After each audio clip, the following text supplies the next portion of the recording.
સુરત શહેરના હજીરા ખાતે આવેલી ખાનગી કંપનીમાં કામ કરતા અને હજીરામાં જ અન્ય બે ઈસમો સાથે રૂમ ભાડે રાખી રહેતા યુવાનની લાશ મળી આવતા પરિવારજનો દ્વારા સાથે રહેતા મિત્રએ હત્યા કરી હોવાનો આક્ષેપ પડતા પોલીસ લાશને પીએમ અર્થે ખસેડી છે। સુરતના હજીરા ખાતે ખાનગી કંપનીમાં કામ માટે મધ્યપ્રદેશથી યુવાન સુરત આવ્યો હતો અને ખાનગી કંપનીમાં કામ કરતો યુવાન હજીરામાં એક જ રૂમ ભાડે રાખી અન્ય બે મિત્રો સાથે રહેતો હતો। જે રૂમમાંથી યુવાનની શંકાસ્પદ હાલતમાં હત્યા કરેલી લાશ મળી આવી હતી, જેથી લાશને પીએમ અર્થે નવી સિવિલ હોસ્પિટલ ખાતે ખસેડી હતી। તો મૃતકના પરિવારજનો દ્વારા રૂમમાં સાથે રહેતા મિત્રોએ જ હત્યા કરી હોવાની આશંકા વ્યક્ત કરાઈ છે। બનાવ લઈને હાલ તો હજીરા પોલીસે ગુનો નોંધી તપાસ હાથ ધરી છે। राम मिलन चौधरी रहने का काम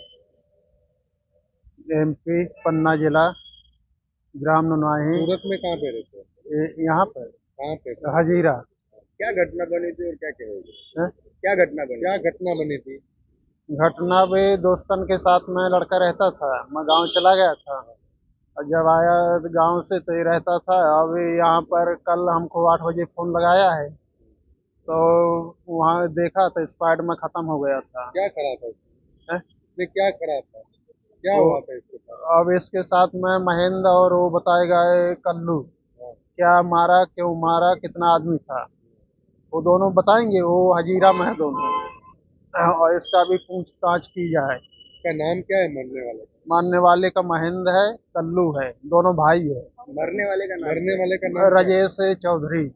રોજગાર માટે સુરત આવેલા યુવાનની શંકાસ્પદ હત્યા કરેલી લાશ મળી આવતા પરિવારજનોમાં શોકની કાલીમાં છવાઈ જવા પામી છે। અઝર કુરેશી સાથે પ્રકાશવાળા।